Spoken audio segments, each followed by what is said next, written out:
Hotel Las Dunas, un lugar mágico en pleno corazón de la Costa del Sol, situado en primera línea de mar, en un oasis de armonía y tranquilidad enfocado en la salud y bienestar de sus huéspedes. Desconecta del estrés y la monotonía del día a día y disfrute de fines de semana de relax. Estancias con programas exclusivos y personalizados de salud, rejuvenecimiento y control del peso. Elegancia y bienestar junto al mar sin renunciar a la actividad y a la vida saludable. Descubran Hotel Las Dunas Health and Spa, el más exclusivo de toda la Costa del Sol.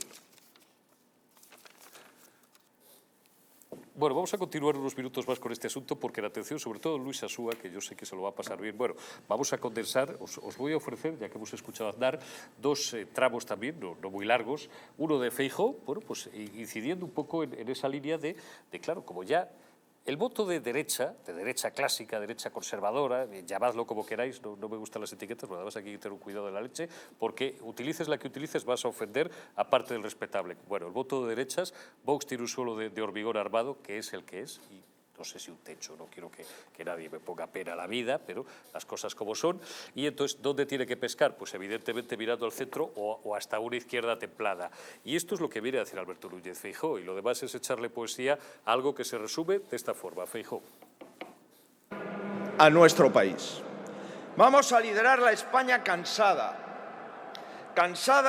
de la política de bloques, cansada del señalamiento, cansada del frentismo. Vamos a construir otra vez ese punto de encuentro, el punto de encuentro de la mayoría de españoles que no tienen más interés que vivir, que dejar vivir, que trabajar, que progresar, que estudiar y, por supuesto, que intentar ser felices. Vamos a unir a todos los españoles que creen que otra política es posible. Somos un partido que une dentro, que convence fuera y que es capaz de ganar a todos y todos juntos. Ya hemos logrado lo primero, unirnos dentro. Estamos en el buen camino para conseguir lo segundo, convencer fuera. Y no tengáis ninguna duda que si seguimos, conseguiremos lo tercero, que es ganar. Y que es ganar todos juntos. Pero no para que gane un partido, sino para que gane toda una sociedad. Bueno, o sea, queremos pescar a todo el mundo, a todos los lados y tal. Ahora le doy la palabra a Luis Asúa, que está poniendo cara de genuino interés, pero es que si no os lo pongo reviento, son 20 segundos solo. Rajoy en estado puro y lo demás son tonterías, para que paséis un rato bueno. Mariano Rajoy. Creo que lo que prometí entonces lo cumplí. Hice lo que pude cuando se me solicitó. Y cuando no pude, pues no hice nada. ¿Qué le vamos a hacer? Así será en el futuro. Yo no quiero nada salvo seguir contando con vuestra amistad y con vuestro cariño.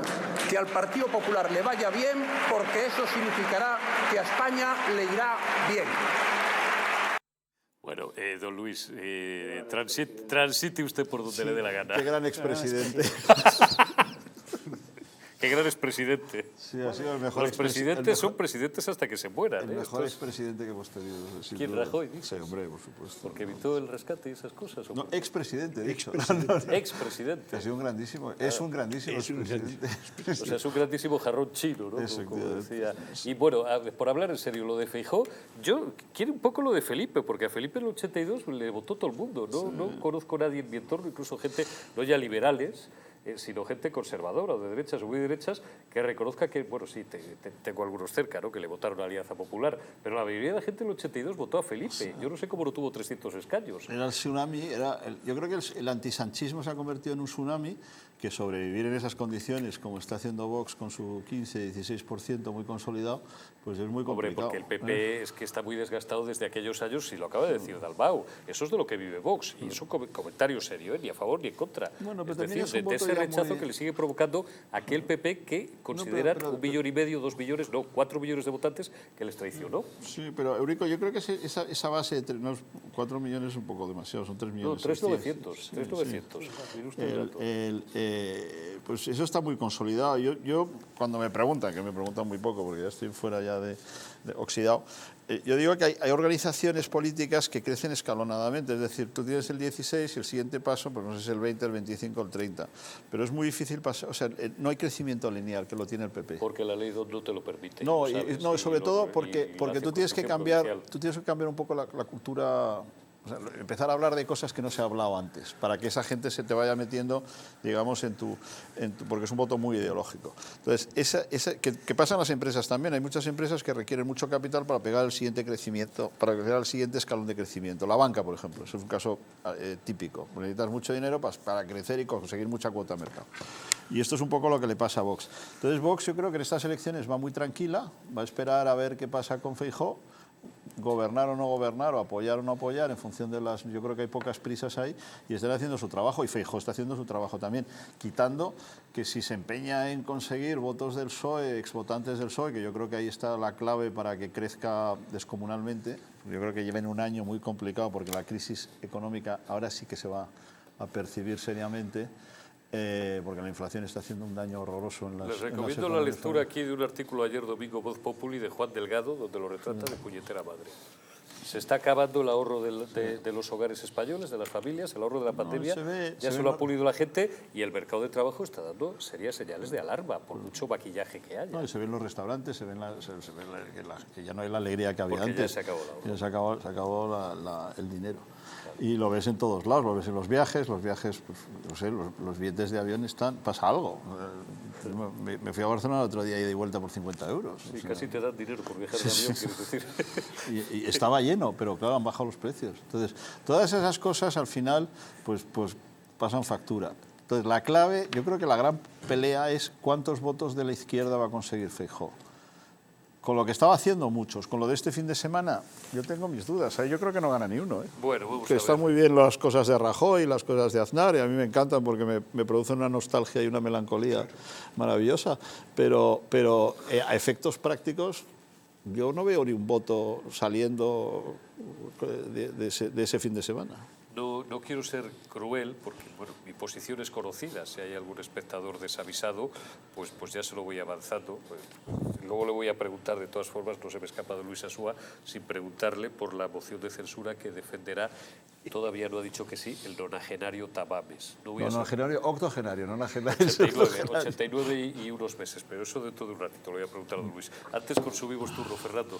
Bueno, yo estoy preocupado, ¿no? Porque yo, fuera de lo que es la aritmética política, que no me importa relativamente poco ya. Es que evidentemente, escuchando a Rajoy, me he hecho a temblar, ¿no? Porque una persona que ha podido acabar con la ley de memoria histórica, ¿no? Una persona que ha podido cambiar las cosas, ¿no? Es lo mismo que opinaba de Aznar, ¿no? Que Aznar, ¿qué puedo hablar, qué puedo decir de él cuando veo lo del Pacto del Majestic, que es la mayor traición que ha habido a España, ¿no? Directamente, ¿no? Acabar precisamente, bueno, en fin.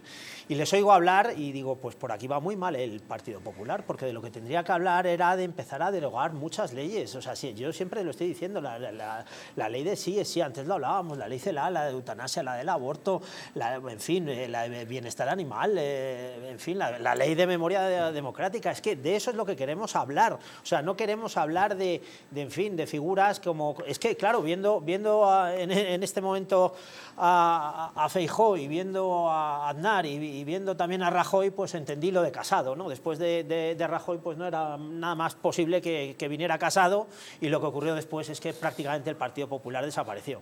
Pero es que también estoy viendo problemas en Vox. O sea, el problema de por sí es que no le veo a candidatos a Vox directamente que sean inerciales. Venga, vamos a entrar a saco, Fernando, que ya me has abierto la tuneladora.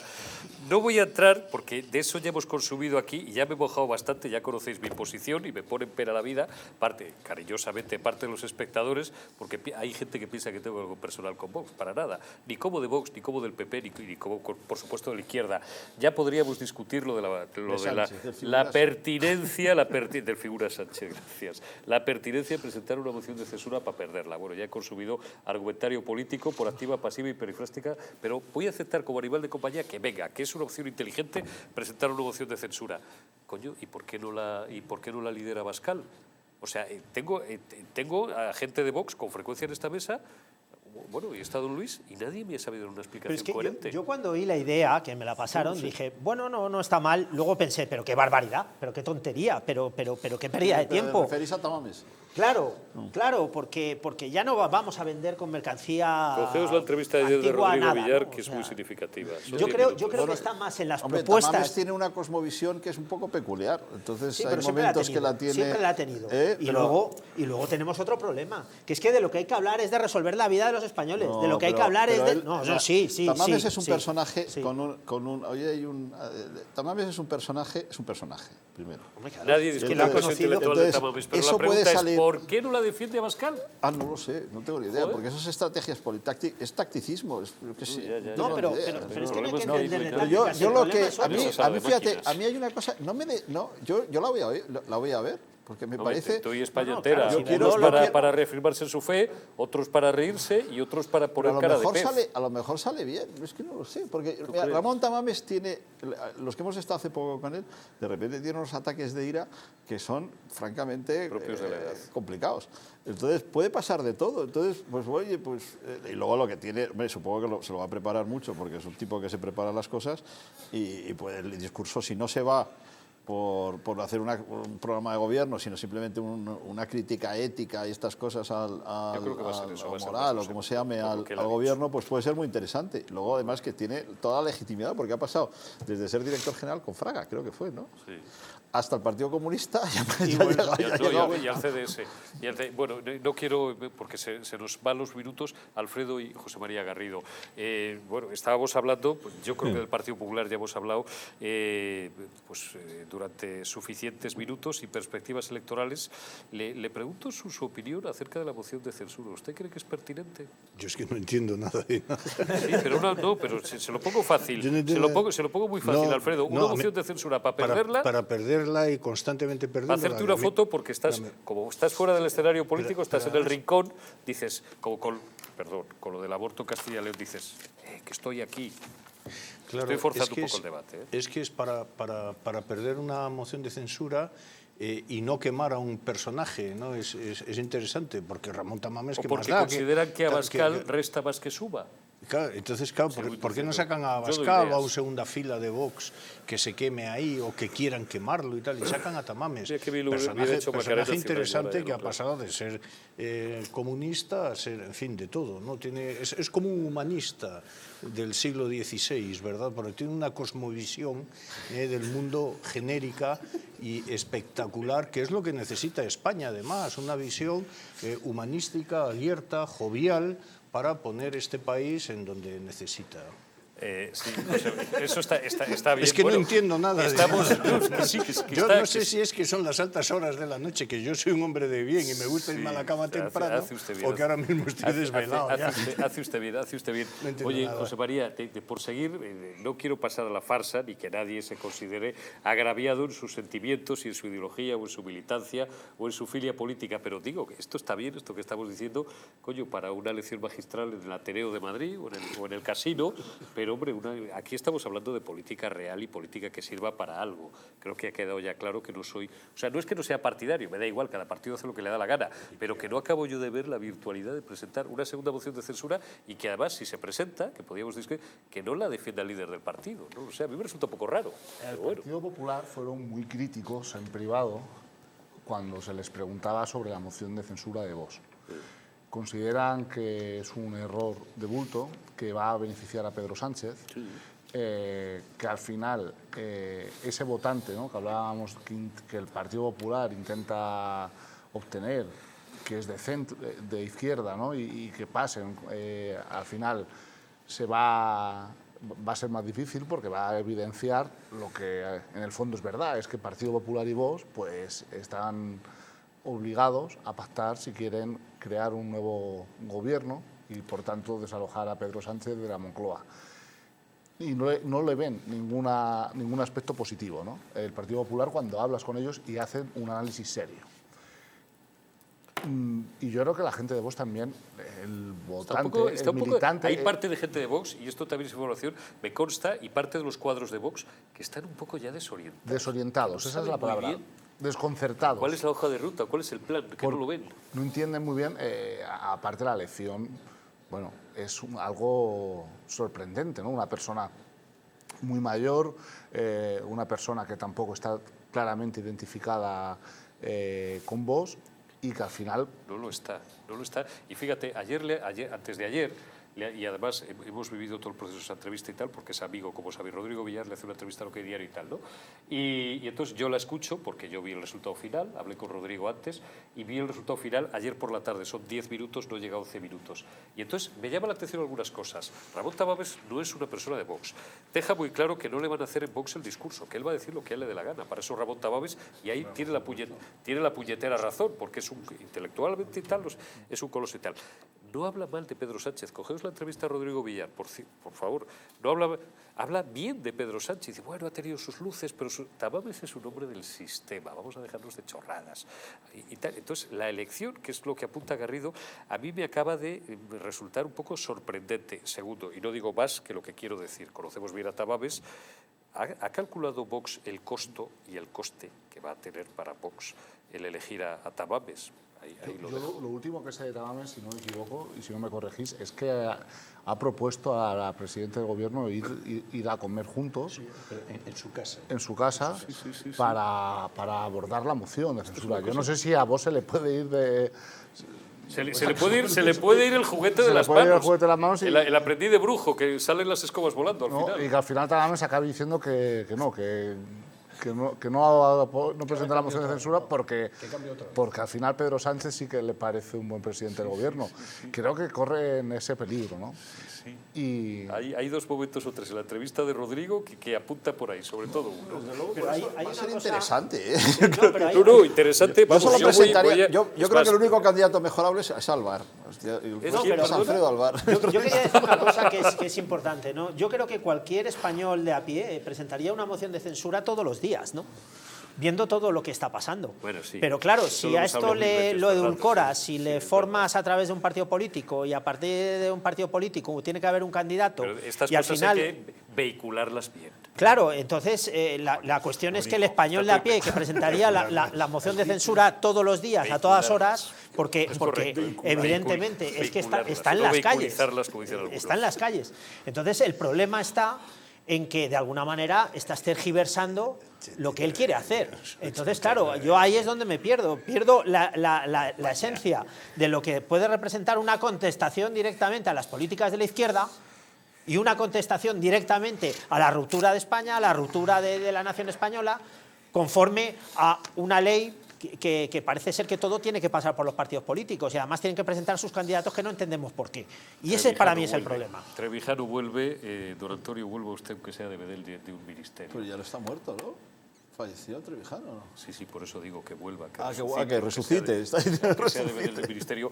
Me lo ha inspirado Fernando cuando dice que no todo tiene que pasar por los partidos. Claro. Oye, os someto a vuestra consideración más seria que los trenes a los socialistas, voy a hacer un poco de demagogia, me da igual, a los socialistas no les quepan por los túneles. Les un poco enterados de que había pues por ahí un contrato, una adjudicación de unos trenes tal para Asturias, para Cantabria y tal. Ahora se están tirando los trastos entre Renfe y Adif a ver quién tiene la culpa de haber medido mal.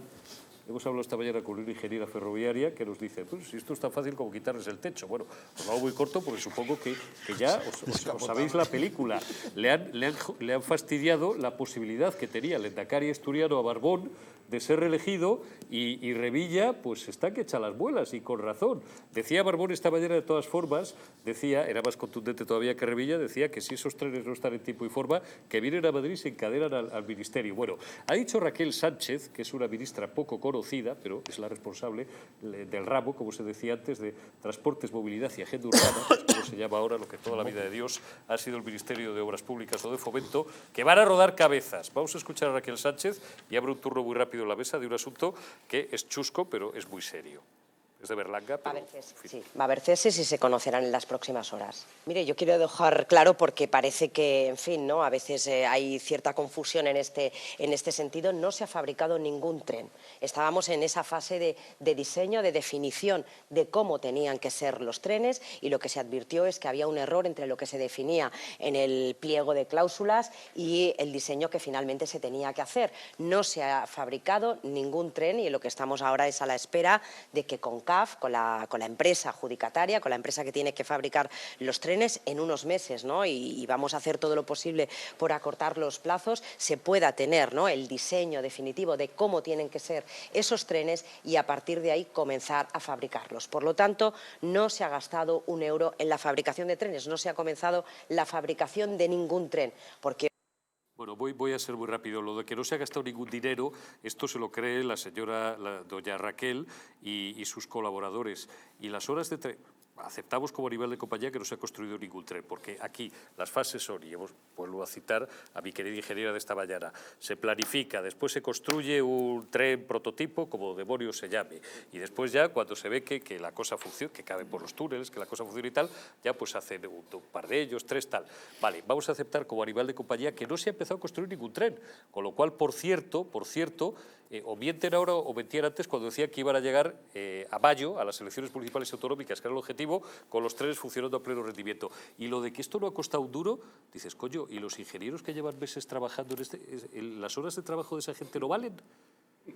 La convocatoria del concurso, el pliego de condiciones y la madre que parió Paneque no vale. Aparte del espectáculo entre Renfe y Adif, que ahora se están tirando los trastos, nunca se ha llevado bien, pero se están tirando los trastos a ver de quién es la culpa. Bueno, y conociendo a la adjudicataria CAF habrá comprado todo el suministro, pero vamos, hace 6 meses. O sea, eso es una chorrada monumental conociendo la licitación pública, vamos. O sea, esto es un disparate, pues lo típico. Es un disparate, pero esto es pegarles un tiro a las expectativas electorales. Pero vamos, es que esto retrasa la licitación, pues las elecciones, esto no llegan a... No, ya, hay quien ha dicho ya entre 2 y 3 años. Sí, no llegan. Fernando, pero sobre todo que además la demanda de CAF, porque CAF ya es adjudicataria. Sí, claro. CAF ya ha comprado. CAF ha comprado todo el suministro ya. Claro. Pero y ahora sé cómo se resuelve también jurídicamente, porque sí, eso es un lío claro, de, es que claro, tiene que pedir responsabilidad. No, claro, pues pagando. Sí, pagando. Claro, no ha pagado nada. Dice Raquel que no ha costado ni duro. Pues costará. No, claro. Pero yo aquí quisiera... A lo mejor son capaces de hacer la requete chapuza, que es cambiar el contrato, volvérselo a adjudicar a CAF, a cambiar entonces ya el coste. Sí, pero ¿y eso es legal? No se puede hacer. Porque esta mañana la ley de contratación del sector público no te la admite. Ese es el momento ideal para meterse en medio de esa adjudicación y montar un lío horroroso. Eso es una barbaridad. Eso es lo que pensaría cualquier comisionista. No, van a entrar todos a saco, ya verás. No, van a entrar, digo, los otros, que no voy a decir los nombres, yo es que estaba en ese sector. No van a entrar todos a saco, vamos. A saco. Fernando. Bueno, yo aquí desempolvar viejos libros, ¿no? Yo cuando veo estas cosas de España, bueno, hemos visto este fin de semana tan tremendo. Por un lado Aznar, por otro lado Rajoy, faltaba Casado, evidentemente, y luego la ley de sí es sí, con la...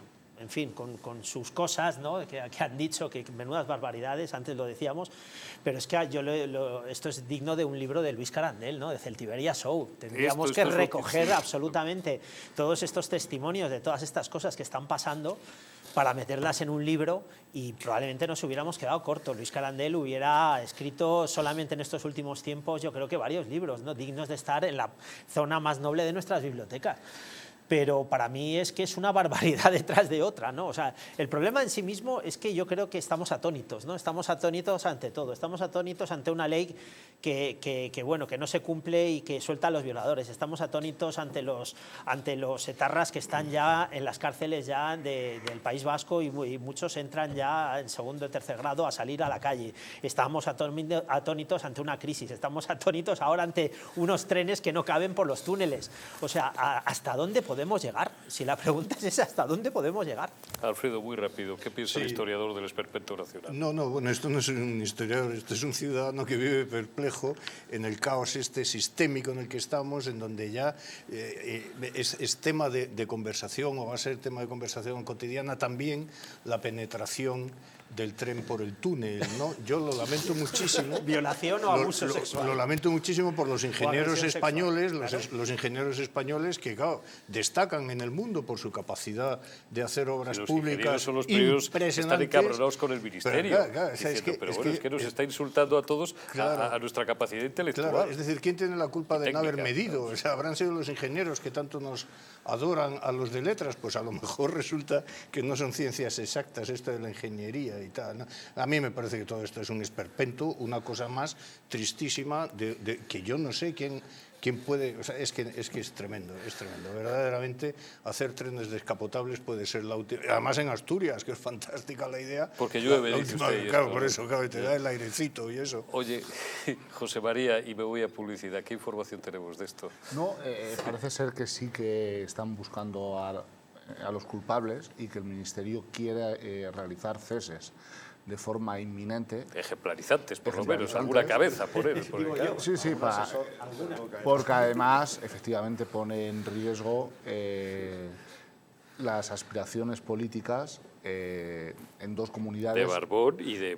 Revilla gobierna con apoyo del PSOE, eso es una coalición. Es decir, claro. son dos comunidades autónomas que el Partido Socialista quiere seguir una cogobernando y otra gobernando, y esto le supone un serio problema. Es que esto no es ninguna tontería. Esto sí que a la gente Sí. Le hace cambiar el sentido de su voto Sí. y castigar. O sea, esto que nos estamos riendo y tal, para un asturiano, para un cántabro, muy serio, pocas bromas, ahora ya completamente en serio. Es un asunto muy serio, es un asunto en el que el Ministerio de Transportes tiene que actuar rápido, porque si no corre el riesgo de que mucho votante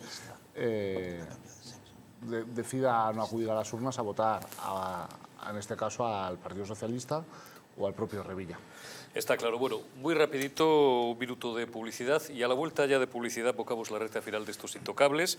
Les hablamos de la tragedia de este terrible terremoto que ha tenido lugar en Turquía y en Siria, pues con uno de los mayores especialistas, que es mi amigo Carlos Paz, y consumimos los últimos minutos con don Alfredo, hablando pues de una España que seguramente era más seria, de la España de los Austrias. Volvemos enseguida.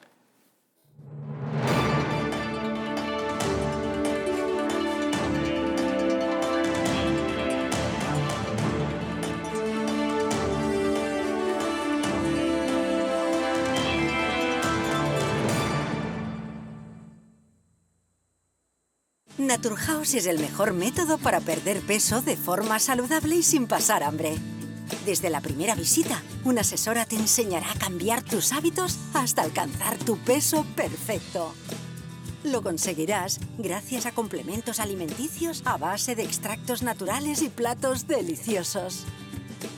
Apúntate ya en tu centro Naturhaus más cercano y online a través de naturhaus.es. Naturhaus, 30 años de experiencia en nutrición y dietética. La presencia del colágeno en la composición de huesos, piel, ligamentos, cartílagos y tendones es imprescindible para frenar su deterioro. Sin embargo, a medida que envejecemos, su producción se reduce. Colacel Antiox de Mundo Natural combina en una misma toma colágeno hidrolizado puro, antioxidantes, ácido hialurónico y vitamina C, que contribuye a la formación normal de colágeno. Haz del tiempo tu gran aliado. Colacel Antiox. Estás a solo unas horas de que para farmaciamundonatural.es te haga llegar tu pedido con regalo incluido. Más de 25.000 productos de las principales marcas. Te esperamos.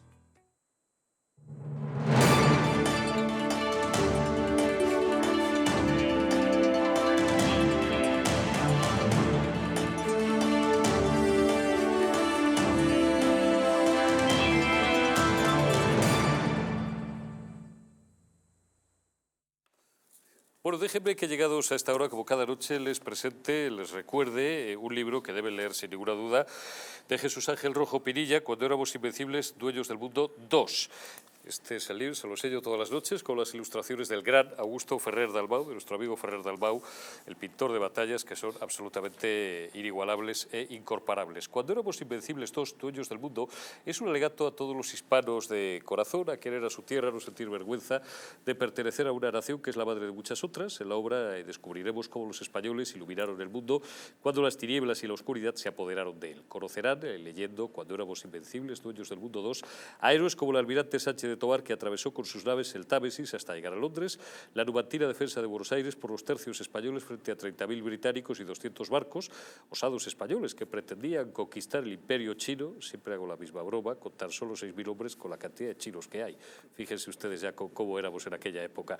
Las épicas batallas de Gonzalo Ronquillo contra los temibles samuráis, sin olvidar cómo la historiografía ha ocultado que fueron los hispanos los que descubrieron la Antártida y Australia, o que España dominó toda la costa del Pacífico norteamericano llegando hasta Alaska, o la gesta de los 3.000 soldados del invencible tercio de Sarmiento y su épica resistencia, que hasta luego contra los 63.000 soldados del temible Barbarroja. Cuando éramos invencibles, dos dueños del mundo, de la editorial Gran Capitán. Gracias, por cierto, por que con su atención a este libro pues siga figurando en el número 1 de ventas en Amazon en el apartado de Historia de América. Y por cierto, que me acabo de fijar, me ha hecho la observación don Alfredo Alvar y me la ha hecho bien que el prólogo es suyo, don Alfredo, ¿no? Con lo cual, pues un doble motivo para leer este libro. Bueno, luego hablaremos de otro libro, como les decía, Austria es Imperio, Poder y Sociedad, don Alfredo, pero antes quiero saludar, está ya Carlos Paz, y si no, ponedme las imágenes de ese terrible terremoto que nos ha sobrecogido esta mañana desde primera hora. Esto, claro, lamentablemente el número de víctimas y desaparecidos pues va cambiando prácticamente minuto a minuto, y cuando nos hemos sentado en este plató pues ya íbamos por 3.000, pero si ustedes recuperan este enlace, por si no nos ven por televisión, en alguna de las distintas plataformas o en YouTube dentro de 12 o dentro de 24 horas, pues seguramente pues a lo mejor son el doble, más de 3.000 muertos, más de 20.000 desaparecidos, 3.000 bloques de viviendas absolutamente, pues venidos abajo, como están viendo en esas terribles imágenes. El mundo entero prácticamente, el mundo civilizado se ha volcado en enviar pues rescatadores. Siempre que sucede una tragedia de estas características, pues vienen a visitarnos figuras a las que no estamos habituados, porque tampoco ocurre afortunadamente todas las semanas, y la actualidad todas las semanas está repleta de este tipo de noticias. Fíjense ustedes, al final lo frágiles que somos, está haciendo gestos don Alfredo y hace bien. O sea, ¿cómo se puede venir como un castillo de naipes todo un edificio abajo?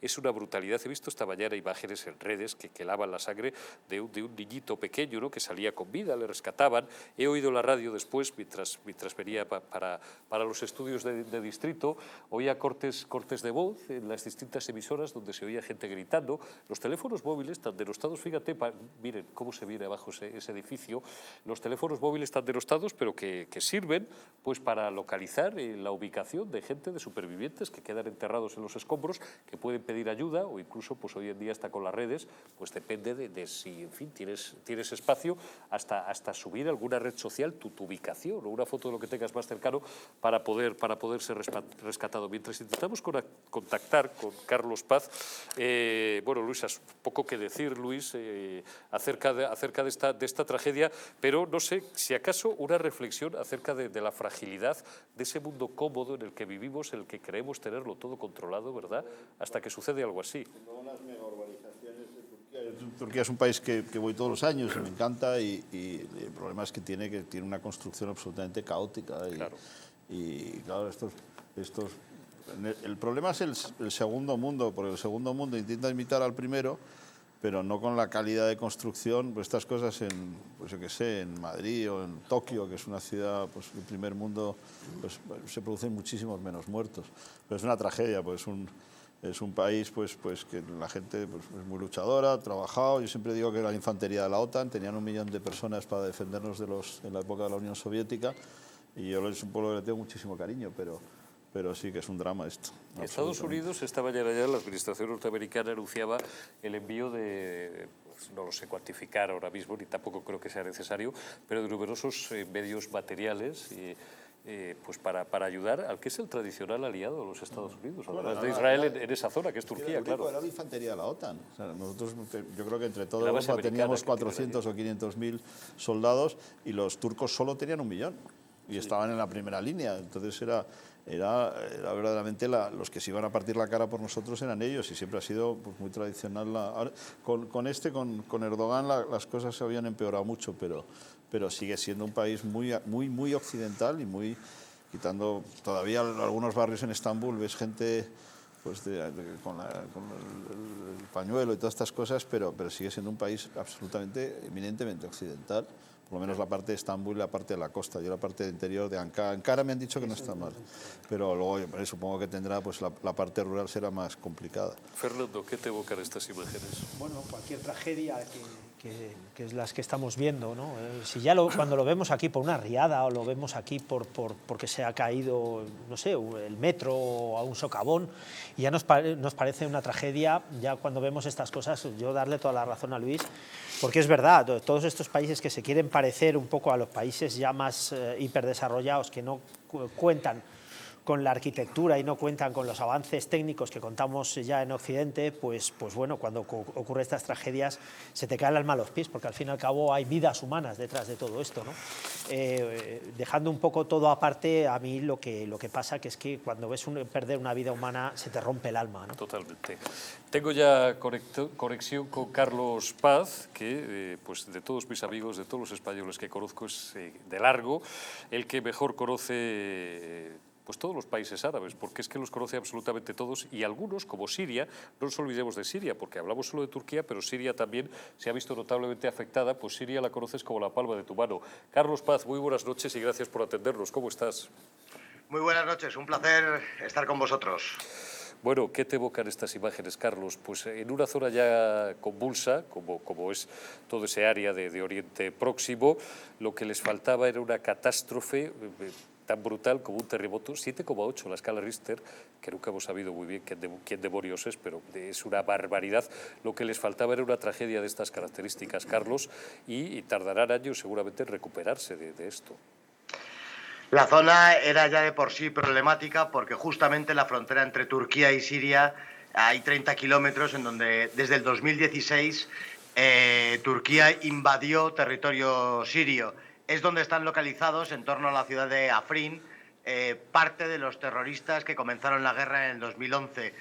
La situación económica de Siria es terrible, puesto que tiene un bloqueo, y la situación de Turquía en esa zona del país es también muy convulsa, puesto que es una zona que históricamente ha sido Siria, era la Alejandreta, lo que los turcos llaman Hatay, es donde está el río Orontes, de historia plenamente siria, es donde están muchísimos miles de alawíes que sufren pues una malísima situación por parte del gobierno turco, y lo que les quedaban eran estos dos terremotos, que realmente han sido dos, y que se esperan que haya bastantes más réplicas en las próximas horas. Está claro. Además, Siria es un país con una situación política especialmente compleja, porque yo oía esta mañana en algunas radios, generalistas, lógicamente, y bueno, pues ninguno somos, tú eres un especialista y eres un estudioso, además, que has vivido allí muchos años y conoces aquello a la perfección, pero oí hablar de, bueno, pues genéricamente de Siria como un país realmente, pues casi con dos gobiernos distintos, ¿no? Con una parte que está al margen de lo que el mundo occidental tradicionalmente considera el gobierno oficial de Siria, lo cual hacía más complicado quizás el tener acceso, Carlos, a información, incluso el enviarles ayuda, pero no sé si esto es exactamente o si este planteamiento es correcto. Desde por lo menos hace 4 años, el 85-90% del territorio sirio está en manos del gobierno sirio, del Estado soberano, el que han mantenido las estructuras políticas de Siria, que es el gobierno de Bashar al-Assad, y pese al bloqueo, Europa, de hecho España, va a mandar una sección de rescate, una unidad de rescate con perros adiestrados para el efecto, y parece que se van a saltar este bloqueo porque la situación humanitaria así lo pide. Hay 3 implicaciones, a mi parecer, más allá del drama humano, que es terrible. Las últimas cifras que tengo, de hace 1 hora y cuarto que me han mandado desde allí, precisamente, son que cerca de 1.500 muertos en Turquía, más casi 9.000 heridos, y cerca del 1.000.000 de muertos también en Siria. Pero tienen 3 implicaciones, más allá del drama, como digo, humano. Uno es que Israel ha ofrecido ayuda a Siria. Esto sería la primera vez que Israel manda ayuda a un país árabe, máxime con Siria, que sobre el papel sigue estando en guerra, no lo olvidemos. Por otra parte, el presidente turco y el presidente Putin, me consta que están en contacto continuo, han estado varias horas hablando, y esto llueve sobre un terreno mojado, que es que Rusia estaba presionando desde hace semanas, puesto que hace 8 días los rusos y los sirios conquistaron la última capital que tienen los terroristas, que era Idlib, y están combinando de manera muy muy aseverativa que los turcos se retiren de esa franja de la que hablaba antes. Y la tercera consecuencia es que precisamente se van a adelantar los procesos que se habían comenzado a estudiar sobre el terreno de la retirada de esas tropas turcas. Así que yo creo que la implicación de este desastre natural va a ser más importante de lo que parece.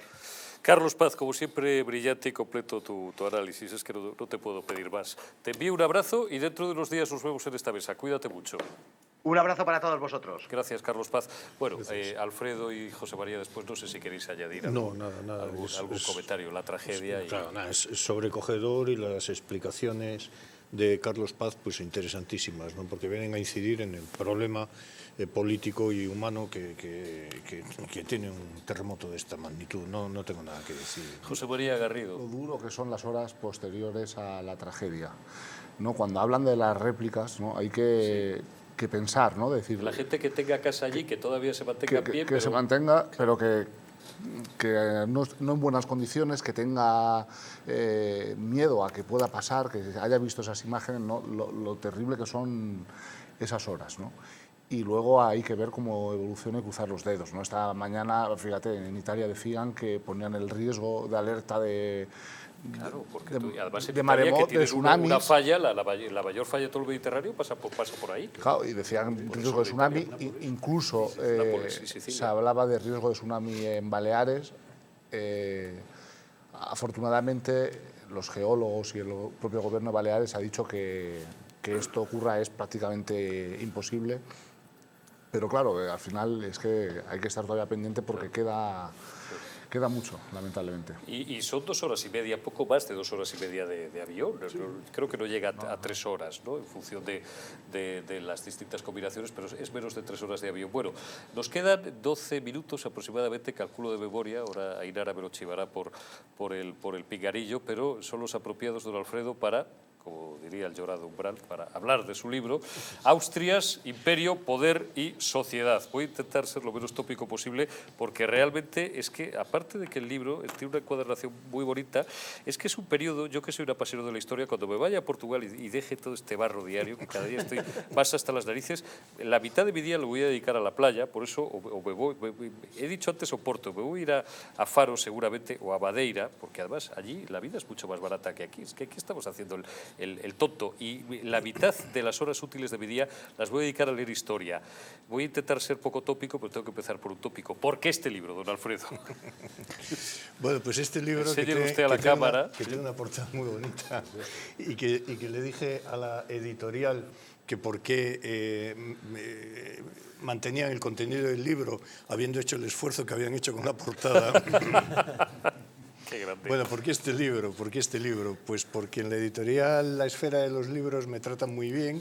Es el 5º libro que publico en La Esfera. El último fue la única biografía que existe de Felipe IV, de principio a fin de reinado. Y este es un libro, en fin, no lo sé si es un libro de reflexión o el trabajo de un historiador, de un científico de profesión dedicado a la historia. No es un libro que cuente cuentos ni nada por el estilo, sino que es una reflexión de cómo se mantiene un imperio en el siglo XVI, XVII y también, si se quiere, se alarga al XVIII, y cuáles son los fundamentos del funcionamiento del imperio. Desde mi punto de vista, que es un libro en el que quiero provocar, por supuesto, el debate y todo lo que se quiera, fueron fundamentales la lealtad a una dinastía, a la Casa de Austria, y la lealtad a una religión, a la religión católica, para el mantenimiento del imperio. En segundo lugar, hubo también un fenómeno que yo creo que los historiadores no lo han tratado, digo los historiadores de profesión, no lo han tratado con profundidad suficiente, o porque da miedo o lo que sea, que es la existencia de una movilidad social. La movilidad social en la España de los Austrias se consiguió por los estudios, curiosamente por los estudios jurídicos. Es alucinante para un historiador contemplar lo que tenemos. También hice para ellos, para la Esfera de los Libros, un libro sobre la corrupción, el duque de Lerma y la corrupción en los albores del siglo XVII, cuando me afeitaba para ir al archivo y tal, y oía que hablaban del alcalde de no sé qué pueblo. Ya había mangancia en aquella época, ¿eh? Claro, claro. El duque de Lerma terminó muy mal, este tío podía ser el mismo de aquel del tiempos del duque de Lerma y tal, bueno, es igual. Entonces, y después me imagino el conde duque de Olivares. El conde duque de Olivares, sí, lo que pasa es que ha tenido mejor fama, pues lo trató un hispanista y tal y cual. Bueno, total, el libro lo he dividido en ocho capítulos para poder hablar, digo, de la movilidad social, pues hay que saber que la gente estudiaba en las universidades, estudiaba Derecho y se colocaba en los tribunales reales, tanto en la península como en América, o en los tribunales eclesiásticos, llámense de la Inquisición o los episcopales, tanto en la península como fuera de la península. El libro lo he dividido en ocho capítulos. Hay un capítulo muy dedicado a los españoles de hoy, que está dedicado a los arbitristas, aquellos que veían los problemas por todas partes, proponían la solución y aquí no había quien lo arreglara porque eran problemas de hondísimo calado geopolítico, de esos siguen etcétera, existiendo etcétera. en nuestra España de ¿Arbitristas? Hoy. Sí, lo mismo, perdónenme, periodistas políticos que taxistas. Un montón, ¿no? que taxistas o que todos camareros. Todos somos arbitristas. Dedico otro capítulo también a cómo se hace una traslación de qué es Castilla a Indias, comparando situaciones en paralelo, o también hablo de la Inquisición, naturalmente de la Inquisición como el gran instrumento utilizado para paralizar la movilidad social en Castilla desde 1478 hasta 1834 en Castilla y en Aragón, de 1478 a 1834, del pensamiento político, del pensamiento económico general, en fin.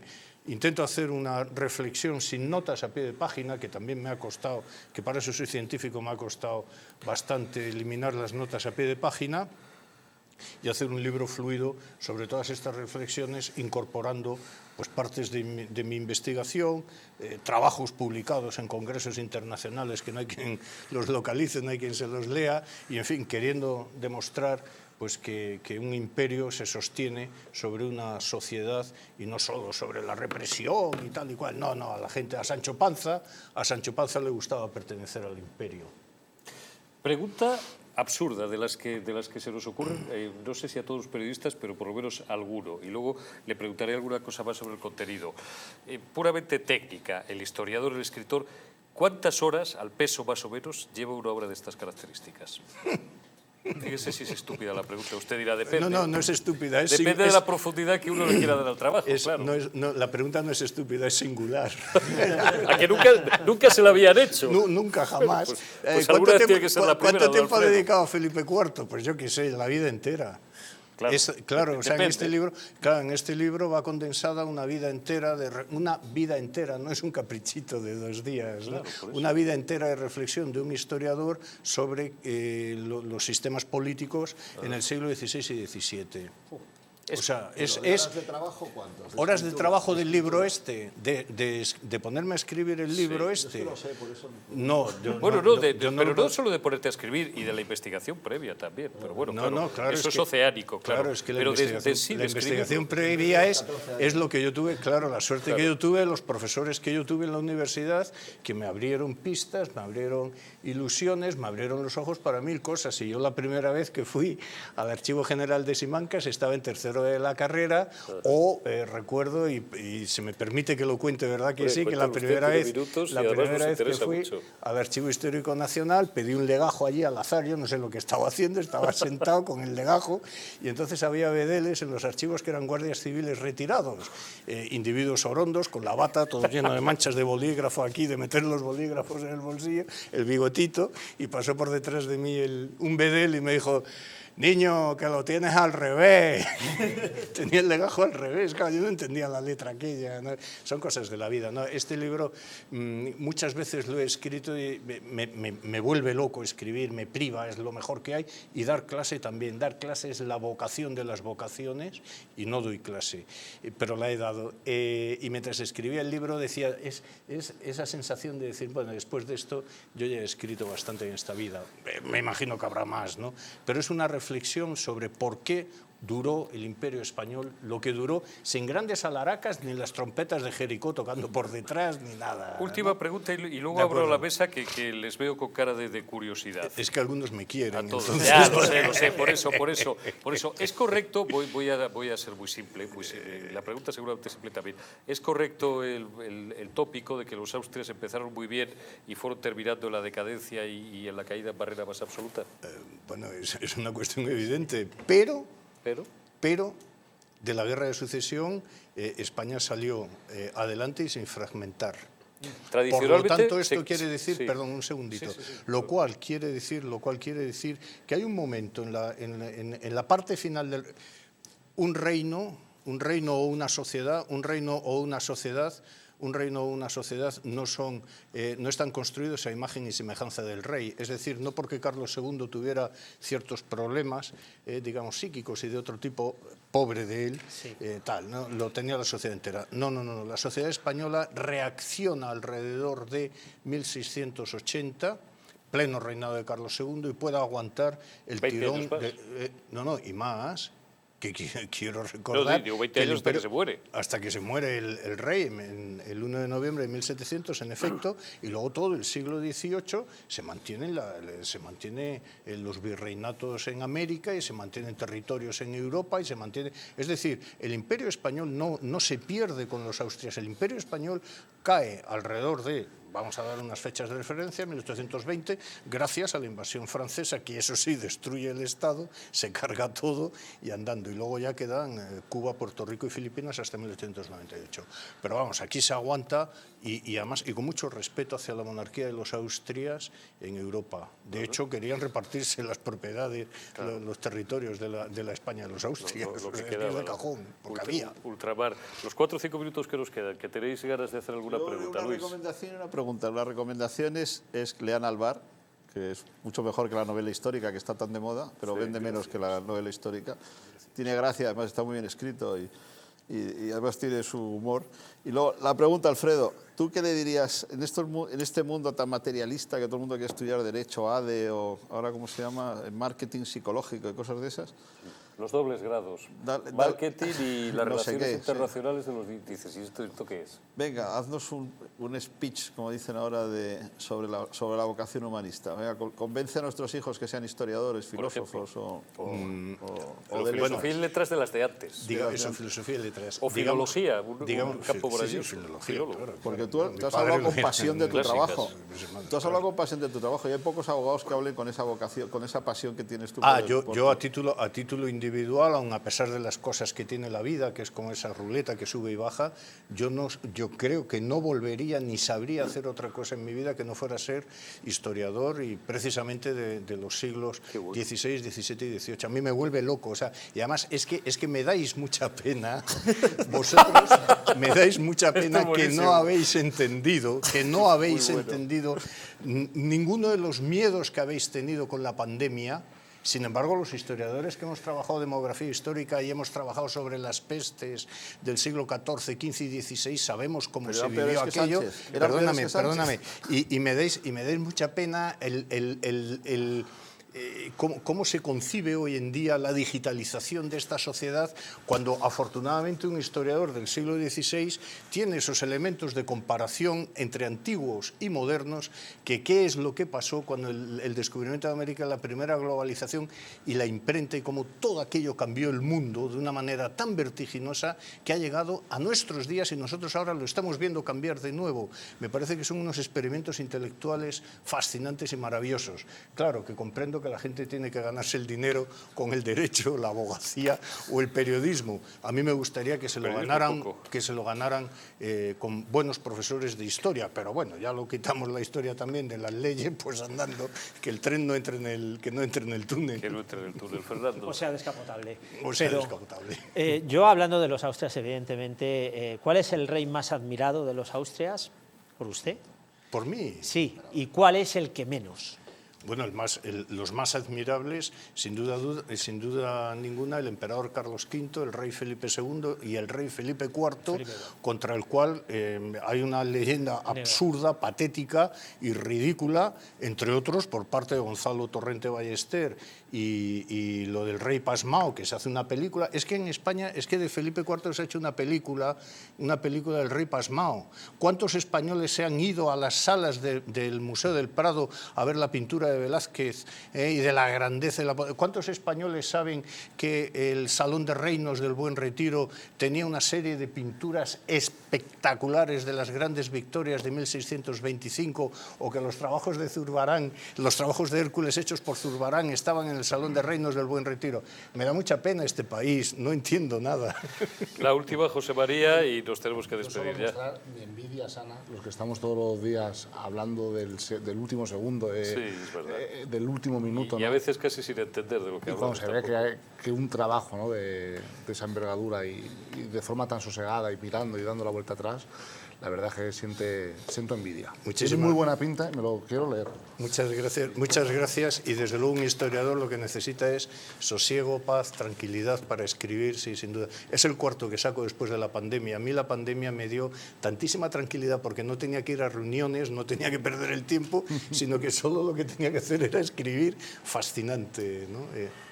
Pues ya lo saben ustedes, lean el libro de Alfredo Álvarez Guerra, Austria es imperio, poder y sociedad, cómo España se convirtió en la gran potencia global. Ahí lo tienen, la esfera de los libros, ¿no? La esfera de los, libros. Claro, si tenemos postproducida la portada, usted no se preocupe, que se ve mucho mejor, que van a pasar. Esto se lee en un fin de semana. Bueno, si lo tiene que leer Irene, a lo mejor tarda un poco más. Que es con cariño, Irene, no tengo nada contra ti. Esto se lee en un fin de semana porque es apasionante. Es más, esto es de los que te lo coges una noche, te encelas. A mí me pasaría, y no sé si tardaría 4, 6, 8 horas, pero hasta el alba no lo dejaría. Ojalá fuese así. Porque es lo único que realmente merece la pena. Lo demás, pues eso, irse a Portugal o música ligera. Don Luis Asúa, gracias y buenas noches. Gracias a ti, Eurico, gracias. Don Fernando Martínez del Albao, gracias, buenas noches. Don Alfredo Alvar, gracias y muy buenas noches y enhorabuena por este libro, y que venda usted muchos ejemplares, que al final va de eso también esto, y de eso se trata, ¿no? Y deja usted también una huella para la posteridad. Y José María Garrido, muchísimas gracias, compañero. Gracias también a todos ustedes. Mañana será parte 7 y volveremos a Los Intocables. Cuidaos.